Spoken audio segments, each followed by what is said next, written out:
And with that, we're going into the draft. Game number 3, Leo wants to see something different. He wants to see more explosions coming in from Echo. Honestly, I think for Echo, they have to get some crowd control, some burst damage, because that is exactly what allowed them to just completely demolish the early game against Blacklist. And in the second game, yes, the team fighting was really good, but unless they can actually make sure that Blacklist sticks around, right? Blacklist is just too clean, too intelligent at the maneuvering, avoiding conflicts when it's not necessary. So now looking at the bans, there's already quite a bit of difference, but that Diggy. I want to talk about this as well, because you talk about damage, burst damage, and Carry is feeling like one of the bigger burster damagers in the game. Blacklist, they're betting out Cho. Why is that? Why is it that they don't want to give Cho over to Echo? What are they thinking about that a Cho can counter? Well, it's not about what they can counter, it's what it puts on the map, what kind of threat it is. And in the hands of the playmaker Yawi, anything is possible. Again, TikTok plays per minute. TikTok plays per minute. Yeehaw! With the Cho getting banned. So right now, it looks sort of the same, except this time, the Diggy won't be available. Echo answers back with a Faramis to answer to the glue, and then Carl TZ again with the Fredrin.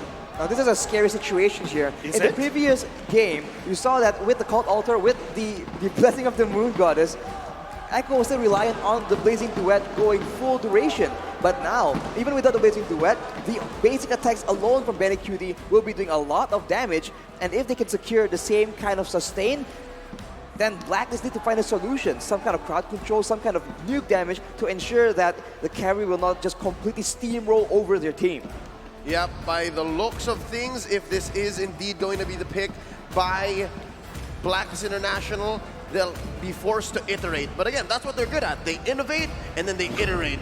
And they lock in the signature pick of the Queen. Oh My Venus Estes is confirmed for Game 3.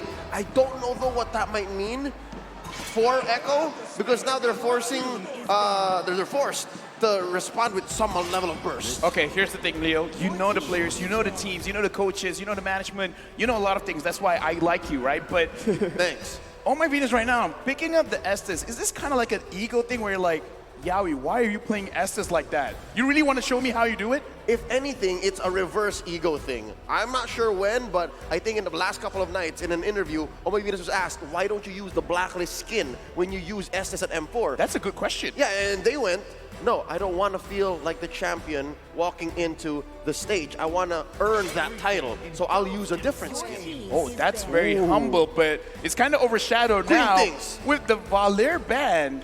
So this is very interesting, because if they're betting out the Valir is kind of like pushing people away. So it looks like they want to charge in.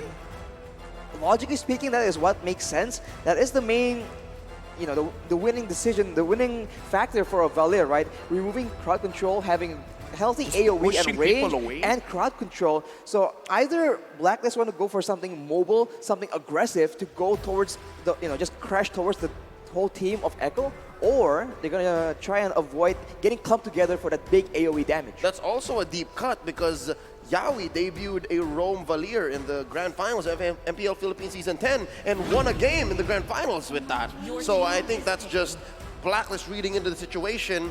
And if I'm not mistaken, look at this. Who'd have thought that in the last 2 picks, in the last phase of the draft, you're able to flex? We don't know where this Lunox is going. Yeah, we don't know where the Lunox is going, but Sanford gets the joy. We've seen him on this pick before. He will make sure the back lines will not have a comfortable time. But now, Blacklist, what is the back line? What is Sanford on the joy is going to chase after? I think it needs to be something with a bit more mobility, because otherwise everyone here can just go in aggressively. If Oheb is an immobile marksman, he's going to get left behind. So something that they can follow up with the rest of the team for sure. I mean, again, like, this Lunox could go to the gold lane, but right now, since they're hovering marksmen, you know, well, we thought about it. Beatrix, one of the higher win rates, is possible to just pick up here. I mean, if it works, because like our analysts say, if you want to fight guns, then use guns. Carrie's not using a gun, but you get the idea. Yeah, I don't know where Gideon personally was going with that, but here it is in the hands of the Filipino sniper, signature pick. Game 2 was won off of the back of a very successful Beatrix in the hands of Oheb.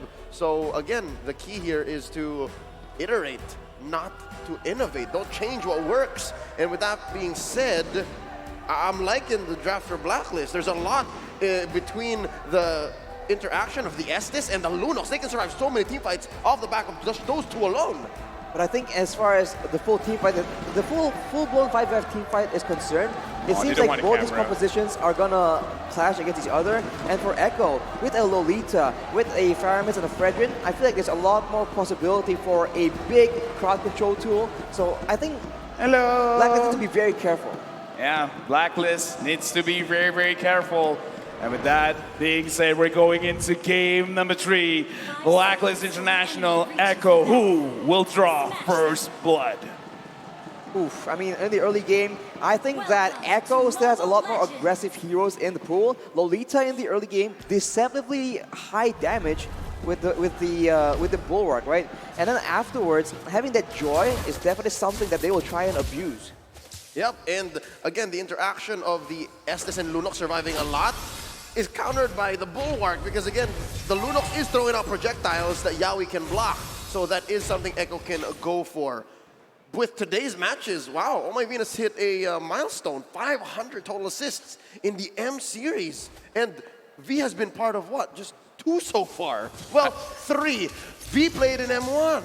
I mean, like, here's the thing. When you're playing a strat, like the Uwe strat, that kind of stat is like something that you're expecting. Now, looking at this, Wise invades the jungle of Carl TZ, and now Blacklist International as well as Echo, they're trying to read each other out. They're trying to see where the aggression is.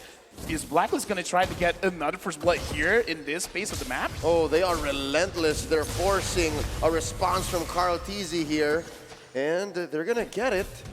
But we'll see. This buff, this creep rather, still standing. Wise comes in. Retribution spent. Ooh, wow. I mean, it seems like Blacklist want to try and get any single piece of lead they can get. And in the XP lane, the glue has been a lot earlier in rotating compared to the Joy. So already a small victory for Edward on that glue pick. And for both teams, right, there's a very limited amount of crowd control. So these high mobility dive heroes are going to have a huge role to play in that mid game. But for now, for Benny at least, he is just focused on scaling, because later on, this is the man that everyone is looking towards to try and just deal enough damage to melt through everything, including the Blessing of the Moon Goddess. You're right, the storms are brewing, but now in the Turtle Pit, Contizi with a massive pull. Here comes Sanford, Edward with a split. Who's he gonna jump down onto? And there's a Numenon Blast, helping Contizi secure the turtle. Down goes King Wise, Edward on the Carl TZ with the grab, forcing a Cult Altar from Sanjay. Edward jumps off, Flicker as well. They retreat. Right now, Echo, they're starting the game strong. They're setting the tempo. But looking at Blacklist and trying to see the bigger picture, why they invade, because is it really worth it trying to get that small jungle creep? I kind of feel like it is partly to deny, but even if they don't get it, it's kind of okay, because they just want to slow down the rotation coming in from Echo. Because look at the draft. Blacklist International, they kind of want to wait it out just a little bit. I think they're trying to make sure that they abuse the early game potential of a Lunox, because deceptively, even though Lunox is a late game hero, the early game is just sustainable, good burst damage, and like this, good outplay potential as well to try and save you from sticky situations. And look at Yawi though. Oh! Sidestep! Numenon Blast! And they put up the Bulwark, forcing an ult from Oh My Venus, but Oheb is gonna fall regardless, with Sanford dashing on through the back line. Popping that ult, but it's an overkill. Echo now 1,000 ahead, 3 minutes in. I mean, they get Oheb though, so is it really an overkill? And Carl easy though, go for a solo play, gets Oh My Venus. Echo right now trying to get all the control possible in this early game. Oh, they put the pedal to the metal, because look at Yawi cutting behind this tier 1 turret. There's another fight. Here's Wise sandwiched by 3 members, looking for some CC. That's Echo. Oh, they are in too deep. Wise down to a 5th of his health. Pop in the ult. Oh My Venus putting them all in shape. Oh. Now, there's Numenon Blast cancelled. Edward, the answer. Oh, Wise very low. There's a grab, and a pull. Another heal coming in. Edward taking down Sanji gets the kill, and look at Sanford dashing on through the back line. Oh, Whoa. this is dangerous. This is dangerous. Look at Haji. He's very low as well. Dashing on through using the darkness. And Karl'tezi confirms a kill underneath tier 1. It's only 4 minutes in, and Echo's already 2K ahead. All right, Leo, I'm gonna take over. You can like chill for a minute because thanks. that was a long fight. To put into perspective how long that fight was, 3 Appraisal's Wrath, 2 Numinum Blasts. You're counting. When you have ultimates just like resetting and using it again and again and again, I feel like even the minion creeps, they're like, excuse me, do I not exist to you? Am I a joke? Calm down, sir. Calm down. Both teams on the mission trying to gain that control. But unfortunately for Blacklist, Echo are the ones controlling unless they can go for a play. But no, it's going to be the total secured. The Yawi tries to go for a play. Unfortunately, it does not land. That is the limitations of a Lolita. False engage there, close call. Blacklist have been getting better in this 5-minute game so far at reading where Yawi will put it. But still, again, that's what, 2 sidestep Numinum Blasts that the playmaker set.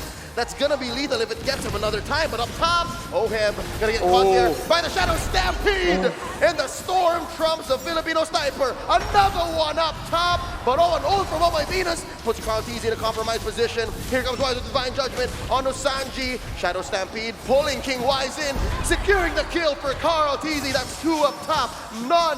None for Blacklist. I mean, you can tell right now the crowd control, the engage tools available for Echo, there's just so many of them, and you can see a huge contrast from game number 2.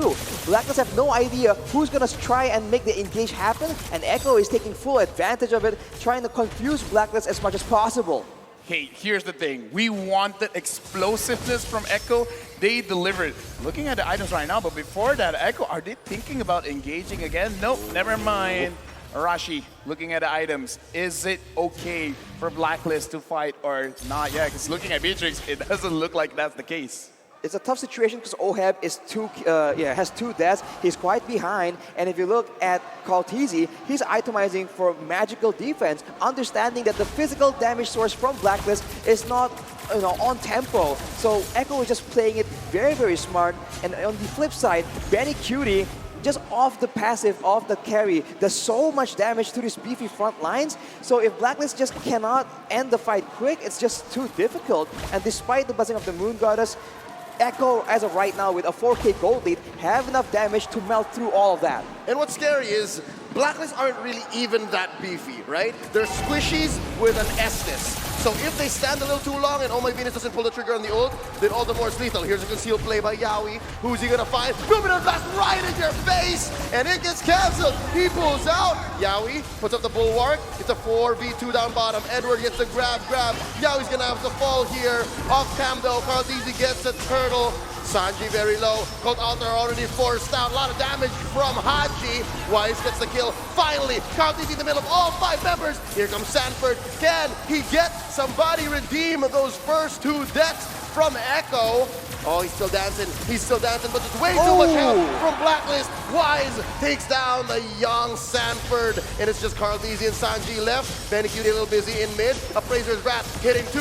Knock up from Karl'tezi, and now it's Karl'tezi who's retreating, and he's very low. Can they get the kill? Edward shuts him down. Oh, but look at them behind. Benny Cutie goes Benny Cutie gets a double, takes down King Wise. There's the brilliance from Haji, Sanji, and Benny trying. There's a Numinum Blast from Yawi. Edward pushing him back, and that's a full disengage.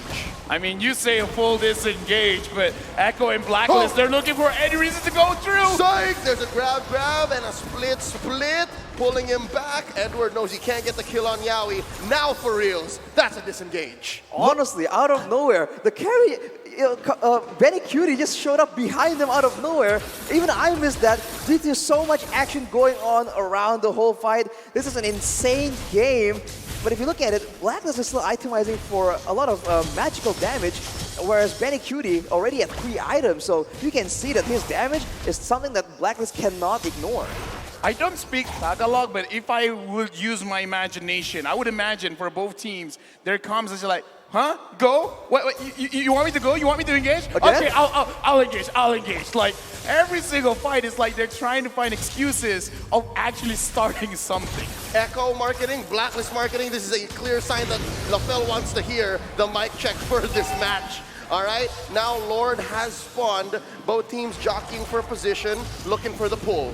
I feel like if Echo can go in together, not one by one like we saw in the previous fight, they have a really good chance of just winning decisively in these team fights due to their gold lead. But now Sanford is the one initiating that play, but look at the minute blast! Oh! Yaoi gets 3 underneath it. Ohem with Nibiru's passion, bombs away with Bennett. Cold Alta right on cue from Sanji. Edward very low, Benikuri takes him down. Another falls, Wise is down. No rescue for Blacklist International. They're not done. There's a stun onto Haji, and there's a pull. Down he goes. Sanji gets the kill. 3 for none so far. V and Ohem are forced to back out. Lord going over to Echo. 4,000 goal lead, and now Echo is getting themselves a Lord. They're pressuring down at mid. Will they try to get anything at all? Oheb misses the snipe. Right now, Echo, this is what we asked for. We wanted explosiveness, and I kind of feel like this first pick, Fredrin, is really paying off. I don't know. If it were me, I'm not letting this Fredrin go through again. I mean, it is still sitting at a very high win rate, but honestly, Benikuri, despite all the skills, all the effort Blacklist is throwing at him, still on 0 deaths. The protection coming in from his whole team is just so obnoxious as he is just free hitting in the back, doing a lot of damage, and with that passive, Edward can't even stay for long. Right now, the Lord is at top. Blacklist International, they're waiting. Ooh, If they get engaged. Divine Judgment on the Yaoi. Called Altar Force out of Sanji, but they're still going to continue. Throw it on blast on the 2. They're going to retreat underneath their tier 1. Lord still alive, less than half health. Blacklist going to clean up house. Could have been lethal, but the world champions defend. I mean, you can see that for Echo, burst damage isn't exactly what they have to go for. It's for the most part a lot of DPS from Sanford and Benikuri. So if Blacklist can just disengage from the long prolonged team fights, I think they can have a good chance in staying in this game. But with the powered waves, Echo is going to try and make sure that they have all lanes under control and they have full coverage on the jungle of Blacklist International. Right now, I'm just looking at the KDA. Sanford, 0-1 and 6. Yaoi, 0-1 and 8. Sanji, 2-1 and 8. This does show every single fight, everyone's basically involved. And they have a lot of ways to engage. And this is making it very difficult for Blacklist because they want to be able to disengage, but then the focus is everywhere. Who do you really focus on? Sanji, Yaoi, Sanford? You want to focus on Carl Deasy, but he looks nigh indestructible. They have perfected the Orca Pod strat. This is it. This is their version of the Ube, and it has its own distinct flavor, and I'm here for it. Look at the item right now. You can see that Sanford has the glowing one, so even more percentage HP damage being chunked out towards Blacklist International. Of course, the Kaja, the Glue, as well as the Estes, these are all ripe targets for the source of damage from the Joy. And you can see that Sanji has built the Necklace of Durance as well, ensuring that the longer the fight goes, that healing gets less and less. And with an 8k gold lead, I don't even know if they really need that. It's insane. But looking at this right now, Oheb already having 3 items, I kind of feel like it is definitely comebackable because Beatrix, of course, has been changed like every single patch. And the recent patch right now is that Beatrix is still very strong. It's just like very strong, almost like ultra late game, like 3 items, 4 items. So it's definitely comebackable because they have the damage for it. It's just like, again, like the Orca Pod strategy where you're like overloading the senses of your opponent and be like, what am I really gonna do with all of this pressure coming in? Oheb is gonna have a difficult time sniping the correct targets because who's the right target? Yep, and just as we're talking about it, Carl Deasy pulls the Lord. Could happen any minute. Orca Pod versus Ube strat. It could come to a head anytime soon. Lord at less than half its health. Look at where Yaoi is. Look at that big Ube Blacklist in that purple side jungle. As far as I'm concerned, it's a free Lord for Echo. Yeah, it seems like Blacklist will back away from it. It's just way too risky without any information. That will be a free Lord for Echo. Gold lead extending to 10k. And by the way, Benny Cutie has an Athena shield as well right now. He is covering all bases, ensuring that a shutdown is the last thing possible for Blacklist International. I feel like that's a very good call because you have to understand the geography of the map because a lot of tight spaces is very good for Echo. A lot of bushes makes it so that at any point of time, a crazy engage could happen. And Blacklist, the way that they can counter-engage is through Wise, is through Edward. Without a proper vision, it is going to be very, very difficult right now. Lord in mid. Oh, very good defense so far. Wise playing with fire. There's a Luminum Blast with a flicker in by Yawi. Stuns 3 underneath here. 3. That's an inhibitor at jeopardy. And so far, it's dangerous for Echo. Very low. 3 members backing out. Wise looking for someone, looking for anything. And they push back the Orcas. They went for an aggressive play, trying to just crack open the base of Blacklist International, but against a Beatrix, right? That's such a dangerous maneuver. The Demir's Passion just chunked through all their HP bars, and even Benny Cutie almost gets taken out, and fortunately, they were able to escape with their lives, but that is now something they know cannot be done. Exactly.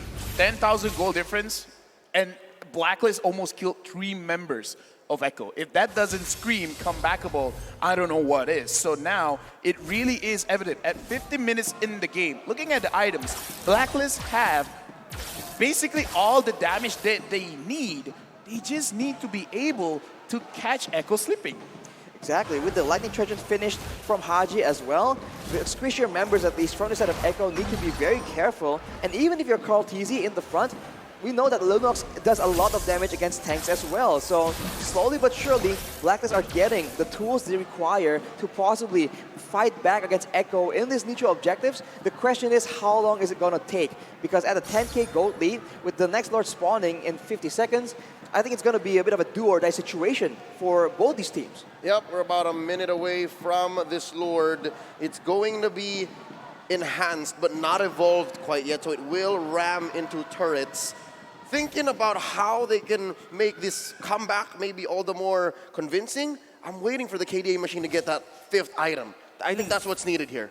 Yeah, and okay, so now looking at the map, what Blacklist really need to do is try to establish some kind of map pressure, but they can't do that until Echo shows their face, because going inside bushes, seeing as how Yawi has been catching 2 members, 3 members, 4 members, it's really hurting Blacklist now, and that's why we can see they're freezing the lane, kind of making, it's like a reverse freeze where like, we're making it so that everything is here. You guys want more gold? You guys are at 9,000, you want to push it to 10,000? Come here. We need to know where you are so that we can figure out how to contest. And that's the vision without vision we were talking about the other day, where Echo uses deduction, uses the fact that they're not here, okay, we know for sure that they're in this bush, we can push the advantage. And Blacklist are forced to Ube their way out of this comebackable strat. And again, another free Lord for Echo. Free Lord for Echo, and honestly, I thought they were gonna take over the whole jungle of Blacklist, but they just played a bit more calm and calculated, and you saw earlier, a Holy Crystal has been completed for Sanford, I believe, and that's an even higher amount of burst damage that Blacklist need to contend with, and with the Lord here, there's a chance that Echo can crack open, can split apart this very cohesive unit that Blacklist International have. I gotta say, this is a very interesting strat, how they're turtling up here, Blacklist International. Like, people watching this, they might be like, oh, they're like giving up. It's like, no, they're not giving up. They're purposely setting up their own waves so that it's at their own favor. Exactly, it's a counter freeze. Because it was clear that Echo was freezing earlier to deny our utilities and resources, but now Blacklist are on the same page as well. That was a close call. Could have been a pull. It's Wise who's the only one outside his base. Alone in the jungle against multiple members of Echo, that's a dangerous spot to be playing around with, but maybe Blacklist are trying to use this as a bait. They can go for a big Divine Judgment here if Wise can spot an opportunity. Oh, that's already 1 inhibitor down in bot. Numenor Blast, confirming the kill, giving it over to Benny Cutie. That's 1 massive ult away from Echo. How can Blacklist capitalize? They pop Yawi here, his immortality goes down. Top lane inhibitor goes down as well. Edward survives, but only just as Oh My Venus uses the ult to save Agent Zero. Now the base is in jeopardy. Will Echo force their way into Blacklist space? They're waiting for a wave. Let's see if they can get this. Sanji blasted here by Haji and Oheb. In comes Sanford, going into the back line. Popping the Filipino sniper. The base gonna go down. Echo takes game 3. The pod of Orcas again, overwhelming the senses of Blacklist International, giving them options, giving them pressure. What are you gonna do next? And looks like Blacklist International couldn't answer what Echo is pushing against them right now.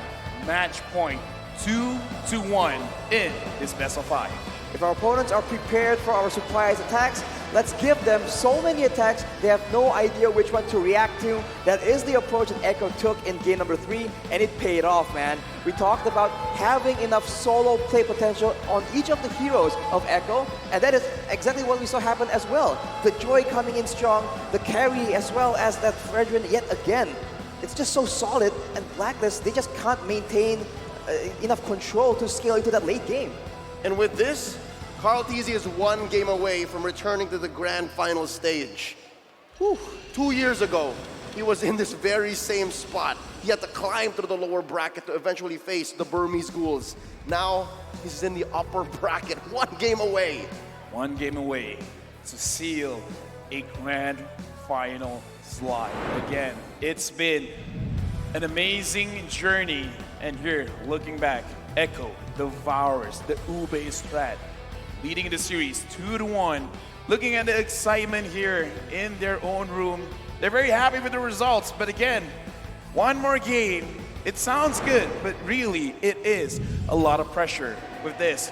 Blacklist International, they have to make sure that they bring something towards Echo, because game number 1, Echo, game number 2, Blacklist, game number 3, Echo, they're constantly learning within each other. So I want to learn something from our analysts, where you guys have saw the game. Now please tell us, what is it that we need to learn? Thank you very much, Costas. My name is Jay. Joining me right here is Dave, as well as Gideon, giving you the analyst. But I think the biggest question that we have got to ask, right? Why do they not contest that last Lord? Well, I think, you know, for Blacklist's position, they understand that it's really difficult to walk up, and they're going to be using more resources than they should. So therefore, let's just play the high ground, and if Oheb is still alive, we got a chance. And that's what I'm assuming. What about you, Dave? Now, I think it's about a similar way, right? Blacklist really want to turtle until Oheb, Haji get those power spike, and then they can really fight back. But Echo fought the last fight, fought the push really well. You know, to sync the wave almost perfectly, to have the entire tower push really patiently, and sure enough, it turned out many dividends. Yeah, and apart from that, right, another point I would like to add on is that you also have a 10k gold lead, a disadvantage against you. So I think the way they're thinking about it, it's a lot easier to defend the high ground, use your turrets as somewhat like an additional damage on towards your opponents if they overextend. But what happened to Echo? How did they manage to break through Blacklist? Well, number one, we're seeing that Sanford, especially on this join, the EXP lane, getting right into the face of the Beatrix, making it really tough, especially when you have Vengeance available. You just kill yourself unnecessarily. Now, I gotta mention about that. That's why in this game, I think Blacklist is playing a little bit too passive and too safe, right? Now, we mentioned how much of a threat Sanford on that Joy. So what if when Sanford jumps in with the Joy, we just decisively use that Divine Judgment with the hook into the Oheb damage, actually into the entire team's damage with the Lunox to burst him down, because that's the biggest threat to Blacklist. And for most of the time, Sanford was able to get to the backline for free. You know, there was not too much control to it. It feels like they were a little bit too safe on their engages. Yeah, I think it's the hard CCs, right, Gideon? That's exactly what I was going to get at. The hard CC is just really, really powerful. And unfortunately, when we're looking at Blacklist's side, there's nobody who can really force that situation as much as, hey, I have, you know, the Blessing of the Moon Goddess. I'm able to heal up my entire team. If you try to coordinate and layer your ults one on top of each other, Yaoi as well as Sanji has 2 different ways to disengage from a fight. But more importantly so, it feels like Farmis, even though there's so many nerfs to his ult, in this particular game, we're seeing a little bit of that, I don't know, that resurgence. It's his prime time, that golden hour even. No, I gotta say, Farmis countered Blacklist strategy really well, right? Because Blacklist like the Ube strategy, and when Farmis does best is when people groups up.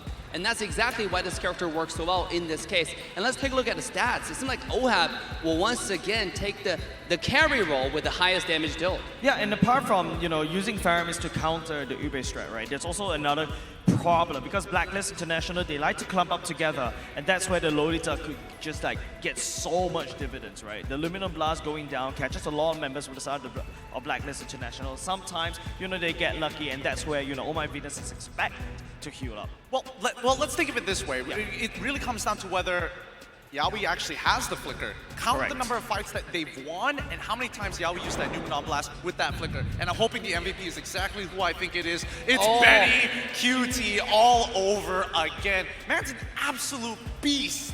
72% kill participation on the carry. Slow and steady. He has 800 gold per minute.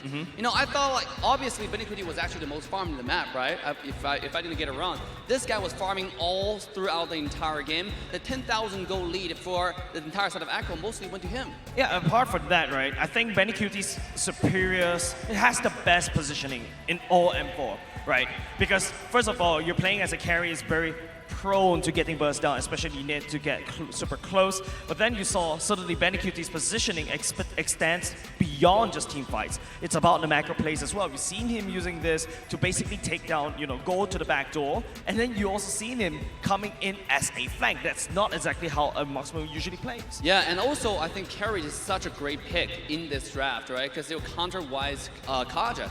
When Kaja walks, I think that's the reason why Kaja played a little bit safe in this game, right? Why doesn't he want to go up? Because the existence of carry really farmed. He's able to one-shot the Kaja if Kaja was a little bit of misstep, and you saw it in the last game. Let's take a look at the heat map from Benny QT in the last match. Yeah, looking at the heat map, immediately you see that his placement, especially from 5 minutes to 10 minutes of the game, is literally all over the place. This, as Leo mentioned on the desk, it's their version of the Ube with a little bit of their own flair to it. And I think we have to keep in mind when we jump into these highlights, just noticing the positions of where everybody is. Sanford jumps into the backline. Benny QT doesn't necessarily have to be part of that fight. And a lot of this is just Carl Teasy being that strong front line and making sure the early to mid game will fall into the hands of Echo. But then you start thinking about how does Blacklist actually deal with this situation, because nobody can really walk up into a brush safely not knowing where Benny QT is. And this is where the highlight, right? Edward absolutely popped off. He was a glue monster, right? He was destroying trampoline through the entire side of Echo. At this point, you really thought Blacklist had a chance to come back in the entire game. But everything turned around in the next team fight, in the next Lord fight, when Joy is able to just run freely through the entire side of Blacklist. So it feels like, a pick a ban kind of thing, right? Like the fact that Blacklist International, they let the Joy lose, but then again, they got punished badly as because of the matchup. You mentioned that Gideon Sanford with the Vengeance, with the Late Mail as well. As a Beatrix player myself, I usually kill myself because of that. It's the worst feeling.